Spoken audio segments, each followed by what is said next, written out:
Hello दोस्तों, मैं फिर से आपका स्वागत करता हूं आज अपनी क्लास में।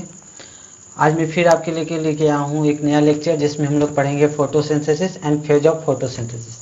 हम लोग पिछले वीडियो में देख चुके हैं, लगभग 2-4 वीडियो हो चुका है जिसमें हम लोग देख चुके हैं autotrophic nutrition, heterotrophic nutrition, what is life process. और उसी के साथ आज बढ़ते हुए आज हम लोग बात करेंगे फोटोसिंथेसिस के बारे में, यानी कि जो ऑटोट्रॉपिक्स एनिमल्स होते हैं वो कैसे खाना बनाते हैं, फोटोसिंथेसिस का प्रक्रिया कैसे कैसे होता है, आखिर उसमें CO2 कहाँ से आता है, वाटर कहाँ से आता है, सनलाइट कहाँ से मिलता है, क्लोरोफिल कहाँ प्रेजेंट होता है। ये सब बातों पर हम आज पूरी तरह से डिस्कस करेंगे एक एक करके। पहले हम लोग फोटोसिंथेसिस के बारे में जानेंगे, उसके बाद फेज ऑफ फोटोसिंथेसिस। तो चलिए इसी के साथ अपना लेक्चर स्टार्ट करते हैं। तो चलिए शुरू करते हैं। ऑटोट्रॉपिक न्यूट्रिशन में हम लोग देखे थे green plants make their food by the process of photosynthesis, यानी कि जो ग्रीन प्लांट्स होते हैं हम लोग देखे थे कि जितने भी ग्रीन प्लांट्स होते हैं वो फोटोसिंथेसिस से अपना खाना बनाते हैं। इसमें सोलर एनर्जी कन्वर्ट होता है केमिकल एनर्जी में, और ये सारा काम लीफ के अंदर होता है। ये सारा काम लीफ के अंदर होता है, यानी कि जो सोलर एनर्जी होता है उसको केमिकल एनर्जी में कन्वर्ट किया जाता है, और ये सारा प्रोसेस लीफ के अंदर होता है। और ख़ास तरह के जो सेल्स प्रेजेंट होते हैं जो इस प्रोसेस को कराने के लिए, उन्हें हम लोग मेजोफिल सेल कहते हैं। मेजोफिल सेल, यही सेल में क्लोरोफिल प्रेजेंट होता है और फोटोसिंथेसिस करता है। ये जरूरी नहीं है कि लीफ में ही फोटोसिंथेसिस हो, मीन्स जहाँ क्लोरोफिल प्रेजेंट होगा फोटोसिंथेसिस वहीं होगा। यानी कि जहाँ क्लोरोफिल प्रेजेंट होगा सनलाइट उसको ट्रैप करेगा, सनलाइट को, और उस सनलाइट सोलर एनर्जी को केमिकल एनर्जी में कन्वर्ट करेगा। और जो मेसोफिल सेल होते हैं उनमें क्लोरोप्लास्ट होता है। क्लोरोप्लास्ट क्या होता है, आप लोगों ने 9 चैप्टर में पढ़ा, 9 में पढ़ा होगा। सेल में हम लोग जानते हैं कि जो प्लांट सेल होते हैं उनमें प्लास्टिड होते हैं, और प्लास्टिड को हम लोग क्लोरोप्लास्ट कहते हैं क्योंकि उनके पास क्लोरोफिल होता है। यही सब में आज अब चलिए इसके बारे में हम देख लेते हैं लीफ, कि लीफ का स्ट्रक्चर कैसा होता है। तो लीफ का स्ट्रक्चर में हम लोग देखेंगे कि लीफ का स्ट्रक्चर कैसा होता है। उसमें देखिए, अगर कोई लीफ लिए, जैसे हम ये लीफ लेते हैं और ये लीफ को इस प्रकार से अगर काट दिया जाए, या फिर यहीं से पर आप काट दें, तो इस हिस्से को इस तरह से काटने पर, यानी कि इसको इस तरह से काटने पर हम लोग इसको TH सेक्शन कहते हैं। TH section, TH section means होता है ट्रांसवर्स सेक्शन। मीन्स लीफ को अगर ऐसे लिए और इसको इस तरह से काटना है, और ऐसे काटने के बाद जो स्ट्रक्चर सामने आता है वो माइक्रोस्कोपिक लेवल पर कुछ ऐसा स्ट्रक्चर सामने आता है। इसमें आप देख रहे होंगे कि इधर जाइलम प्रेजेंट होता है, इधर फ्लोएम प्रेजेंट होता है, एक क्यूटिकल का लेयर होता है जो चिकना चिकना ऊपर में जो लेयर होता है उससे, जो क्यूटिकल का लेयर बहुत चिकना होता है, वाइली होता है। यहीं पर सनलाइट ड्रॉप होता है, इट मीन्स यहाँ पर सनलाइट यहाँ पर आता है। और इसके जो ऊपर वाले सेल का स्ट्रक्चर है उसको हम लोग एपिडर्मिस कहते हैं, और उसके नीचे जो गोल गोल सा दिख रहा है वो है पैलिसेड मेजोफिल। और पैलिसेड मेजोफिल सेल में ही क्लोरोफिल रहता है। उसके बाद ये स्ट्रक्चर थोड़ा सा लूज हो जाते हैं और इसलिए इसको स्पॉन्जी मेजोफिल कहा जाता है। यहाँ पर कुछ आपको थोड़ा यहाँ पर छोटा सा दिख रहा होगा एक इस तरह का स्ट्रक्चर जिसको स्टोमा या फिर स्टोमाटा कहा जाता है। ये स्ट्रक्चर और अच्छा से देखते हैं हम लोग। अगर इसका इस व्यू को देखें तो इस व्यू में बहुत अच्छा से पता चल रहा है कि ये जो ऊपरा सरफेस है, मीन्स ये जो ऊपर में सरफेस है, इसको कहते हैं हम लोग एपिडर्मिस, जो कि क्यूटिकल का बना होता है। और ये जो आप स्ट्रक्चर देख रहे हैं जिसमें ऊपर का सरफेस जो है वो एपिडर्मिस है, और ये नीचे का पैलिसेड क्लोरोफिल है। यानी कि ये जो डॉट डॉट हरा हरा कलर का दिख रहा है ये सारे क्लोरोफिल हैं, ये सारे क्लोरोफिल हैं। मेजोफिल सेल जो होता है वो थोड़ा सा स्पॉन्जी टाइप का होता है, मीन्स यहाँ पर थोड़ा डेंस होते हैं लेकिन यहाँ पर थोड़ा दूर दूर पर होते हैं इस तरह से। और इस तरह में इसमें देखिए जो लोअर एपिडर्मिस होते हैं, लोअर एपिडर्मिस पर ऐसा जो लेयर प्रेजेंट होता है इसको स्टोमा या स्टोमाटा कहा जाता है। प्लांट का रिस्पायरेशन यहीं से होता है, जो CO2 इनहेल करते हैं, O2 लिबरेट करते हैं, ये प्रोसेस स्टोमाटा से ही होता है। और स्टोमाटा का और भी काम होता है जो कि ट्रांसक्रिप्शन में मदद करता है, यानी कि वाटर वेपर को भी रिलीज करता है एटमॉस्फेयर में। और ये जो स्ट्रक्चर दिख रहा है वो वस्कुलर टिश्यू होते हैं, यानी कि xylem and phloem. Xylem and phloem. Xylem water को लाने में मदद करता है और फ्लोएम जो होते हैं वो ये वाटर और मिनरल्स को लाते हैं, और ये जो फ्लोएम है वो फूड को लाते हैं। मतलब ये ट्रांसलोकेशन में मदद करते हैं। तो हम लोगों ने देखा प्लांट का लीफ का स्ट्रक्चर, टीएस सेक्शन, जिसमें हम लोगों ने देखा कि क्लोरोफिल कहाँ प्रेजेंट होते हैं। अब इसी के साथ हम लोग और आगे बढ़ते हैं। ये थोड़ा 3D में है, जिसमें बहुत अच्छा दिख रहा है। ये पैलिसेड सेल है, ये पैलिसेड सेल है, ये एपिडर्मिस है, ये स्पॉन्जी मेसोफिल सेल है, ये जाइलम फ्लोएम वस्कुलर टिश्यू है, ये हमारे स्टोमाटा हैं, स्टोमाटा। और इस ये जो डॉट डॉट हरा हरा कलर का दिख रहा है, ग्रीन ग्रीन कलर का, ये क्लोरोफिल है, ये क्लोरोफिल है। तो आप लोगों ने देखा, आप चाहे तो इसे नोट भी कर सकते हैं, नहीं तो स्क्रीनशॉट ले लीजिए। अब आगे आते हैं। अब आता है फंक्शन स्टोमाटा का, कि स्टोमाटा होता क्या है। तो स्टोमाटा जो होता है वो बहुत तरह से लीफ के लोअर एपिडर्मिस पर प्रेजेंट होता है, ऊपर एपिडर्मिस पर नहीं। अगर ऐसे लीफ है तो इस पर नहीं, इस सरफेस पर स्टोमाटा प्रेजेंट होगा।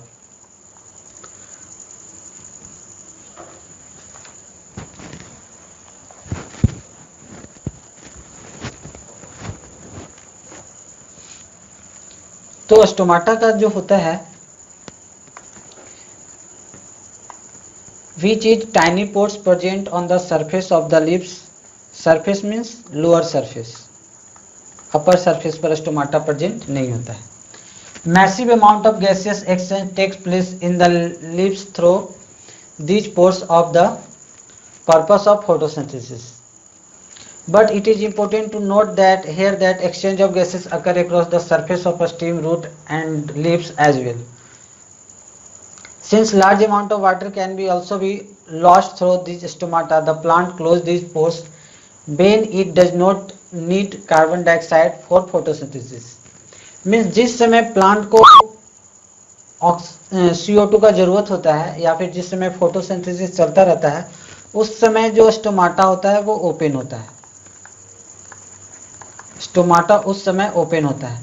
लेकिन जिस समय स्टोमाटा ओपन होता है उस समय प्लांट से बहुत सारे वाटर वेपर ट्रांसक्रिप्शन की मदद से बाहर चले जाते हैं, जिससे प्लांट्स को वाटर का बहुत लॉस होता है।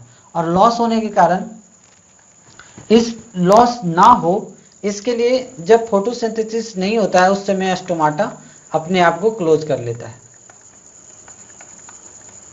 वो वाटर को बचाने के लिए अपने आप को क्लोज कर लेता है। Opening and closing is guided by guard cell of stomata. हम लोग आगे देखेंगे स्टोमाटा का पिक्चर कैसा होता है, उसमें हम लोग देखेंगे गार्ड सेल कहाँ होता है। Which help in transcription in plant. Stomata का क्या फंक्शन है? Transcription in plant and exchange of CO2 and O2। ये गैसियस एक्सचेंज में मदद करता है और ट्रांसक्रिप्शन में भी मदद करता है। ट्रांसक्रिप्शन क्या होते हैं? ट्रांसक्रिप्शन मीन्स होते हैं loss of water. Transcription means होते हैं loss of water. Transcription means होते हैं लॉस ऑफ वाटर। इसी वाटर को लॉस नहीं होने देने के कारण से स्टोमाटा अपने आप को क्लोज कर लेता है। तो चलिए आगे देखते हैं। ये होता है स्टोमाटा का स्ट्रक्चर कुछ इस तरह से। तो स्टोमाटा का स्ट्रक्चर में ये जो ओपन पोर होते हैं ये कुछ इस तरह से होते हैं, और जब ये क्लोज होते हैं तो ये आपस में सट जाते हैं। और इनका ऊपर में जो सरफेस ये दिख रहा है आपको, ये इसको गार्ड सेल कहते हैं। और ये छोटे छोटे क्लोरोफिल प्रेजेंट होते हैं इसमें भी, और इसी के मदद से यहाँ से CO2 प्लांट के अंदर जाता है और O2 बाहर आता है। ये नाइट में एंड डार्क में, लाइट मीन्स एक रिएक्शन होता है, आगे हम लोग पढ़ेंगे लाइट रिएक्शन और डार्क रिएक्शन। तो लाइट रिएक्शन में ये ओपन होता है, और डार्क रिएक्शन यानी कि जब ये नाइट होता है तो क्लोज होता है। जब वाटर बहुत ज़्यादा होते हैं स्टोमाटा में तो ये ओपन हो जाता है, और जब वाटर बहुत कम होते हैं तो ये क्लोज होता है।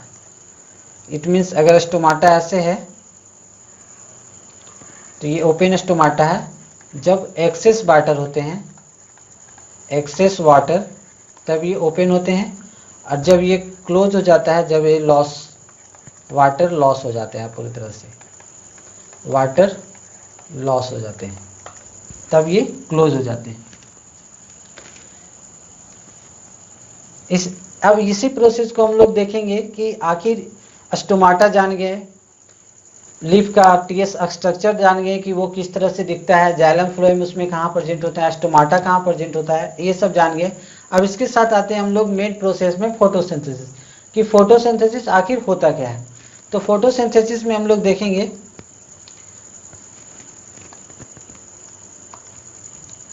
फोटोसिंथेसिस का डिफिनेशन होता है, it is the process by which plant make their on food from inorganic compound like CO2 and water in the presence of chlorophyll and sunlight। Means photosynthesis जो होता है वो फूड बनाने का प्रोसेस है।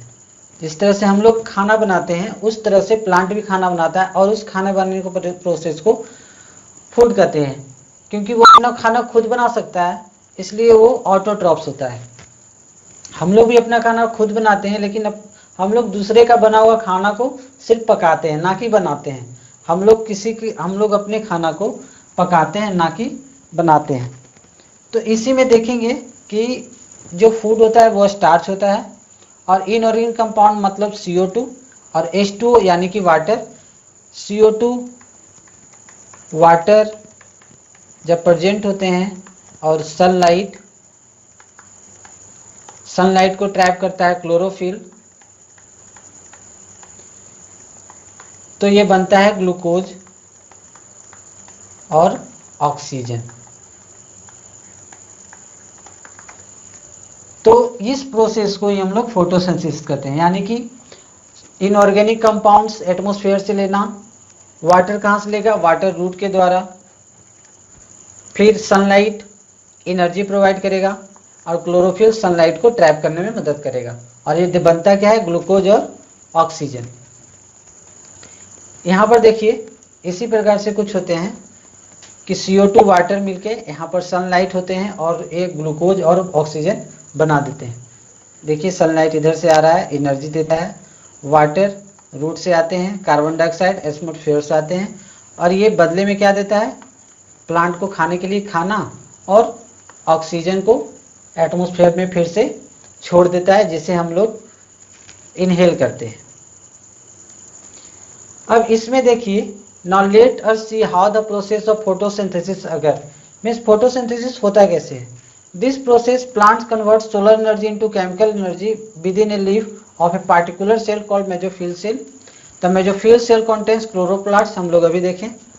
अब क्लोरोप्लास्ट होता कहाँ है, तो ये देखिए प्लांट का एक चित्र है जिसमें प्लांट सेल का, जिसमें लिक्विड पार्ट्स को साइटोप्लाज्म कहते हैं। ये हमारा SER हो गया, आप लोगों ने सेल 9 क्लास में पढ़ा होगा। ये न्यूक्लियस हो गए, ये क्रोमैटिन, ये न्यूक्लियोलस, और ये होते हैं RER रफ एंडोप्लाज्मिक रेटिकुलम।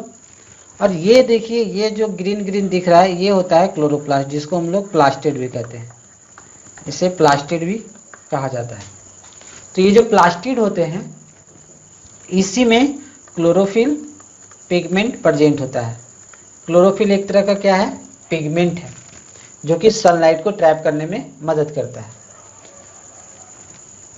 अब आइए कि क्लोरोफिल देखने में कैसा होता है। अगर क्लोरोफिल का स्ट्रक्चर देखें तो बाप रे बहुत हार्ड होता है, कुछ इस तरह से होता है। और ये क्लोरोप्लास्ट से प्लास्टिड प्लास्टिड से ये निकला क्लोरोफिल, और यहीं पर होता है ग्रेना जो कि 2D स्ट्रक्चर में कुछ इस तरह का दिखता है।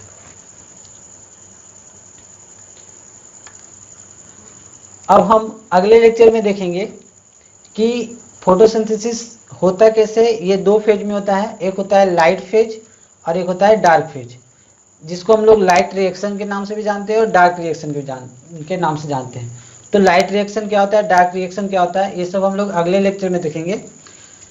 थैंक यू बने रहने के लिए हमारे साथ। गुड बाय, फिर मिलते हैं अगले लेक्चर में। तब तक के लिए अपना ध्यान रखिए, सुरक्षित रहिए।